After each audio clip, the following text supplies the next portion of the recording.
네, 이번 챕터에서는 여러분과 다양한 우리 일상생활의 서비스를 영어로 설명해보는 그런 연습을 해보도록 하겠습니다. 휴대폰 관련된 서비스라든가 아니면 택배 서비스, 대리운전 서비스, 발레 파킹 서비스, 그 밖에도 자동차 수리 점검이라든가 산후조리원과 같은 시설에 대해서도 이야기를 해보겠습니다. 휴대폰 이야기가 조금 많을 것 같아요. 워낙 다양한 얘기를 하다 보니까 오늘은요, 휴대폰 개통 관련된 이야기를 해보도록 하겠습니다. 휴대폰을 처음 개통해서 이제 받게 되면 기기에 적응을 해야 되죠. 뭐 기존 기기에 있었던 사진이나 이런 것들을 또 옮겨야 되고요. 연락처도 마찬가지고 처음엔 기기가 익숙치 않아가지고 오타가 날 수도 있고 뭐 계정을 다 로그인을 다시 해야 되고 앱도 다시 설치해야 되죠. 자, 그와 같은 이야기들을 여러분이 영어로 할 수 있게 도와드리는 게 바로 오늘의 학습 목표가 되겠습니다. 자, 세 가지 표현을 여러분과 골라서 연습을 해볼까 하는데요. 처음에 기기를 바꿨을 때 좀 익숙치가 않잖아요. 그래서 여러 가지 기기 사용에 어려움이 있을 때가 있습니다. 그럼 익숙하다의 표현은 다 아실 것 같아요. be used to. be used to. 그렇죠? 그러면 익숙치 않다는 부정어만 하나 넣으면 될 것 같은데요. be not used to. 거기다 넣으면 됩니다. 처음에는 내가 새로운 기능들이 익숙치가 않았다. 자, 비동사를 과거 시제 was로 넣어볼게요. I was not used to the new features at first. 영어에서 at first 하면 우리말의 처음에라는 뜻이죠. 자, 처음에는 새로운 기능들이 익숙하지가 않았어요. I was not used to the new features at first. 한 번 더요. I was not used to the new features at first.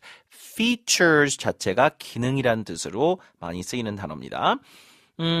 우리 아이가 아직 혼자 있는 건 좀 익숙치가 않아요. 이런 식으로 만들어 볼까요? She is not used to being alone.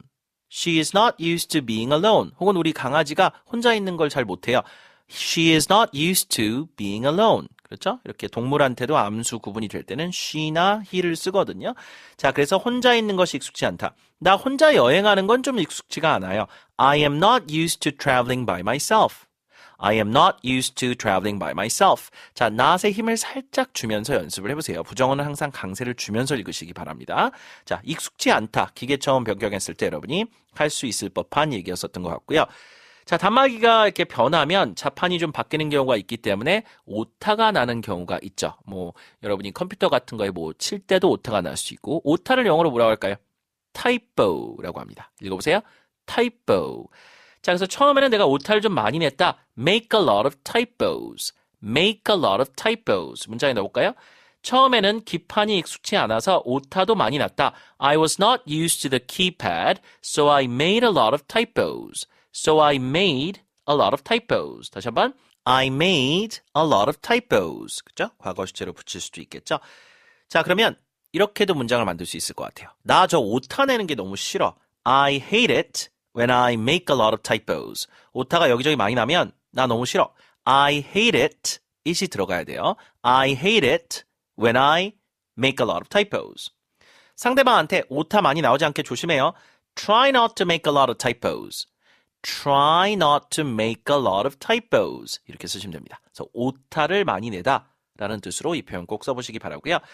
그 다음에 휴대폰에 적응하는데 시간이 다소 좀 걸리지 않습니까? 대부분 한 일주일에서 한 2주일 정도 걸리는 것 같은데 일주일 꼬박 걸렸다. 이런 영작을 해보겠습니다. It took me a full week to get used to my new phone. Take me a full week. week 앞에다 full 붙이면 일주일이 꼬박 걸렸다는 얘기죠. 7일이 걸렸다는 얘기입니다. It took me a full week to get used to my new phone. 새 전화기가 이제 익숙해지는데 손에 익는데 일주일 꼬박 걸리더라. 과거 시제 다시 한번 해볼게요. It took me a full week to get used to my new phone. 차 바꿨을 때도 그렇지 않습니까? It took me a full week to adjust to my new car. adjust. 이것도 적응하다의 뜻이거든요. 자, 새 차에 적응하는데 일주일이 꼬박 걸리더라고요. 뭐 가끔은 한 달 넘게도 걸리죠. 이런 경우는. It took me a full week to adjust to my new car.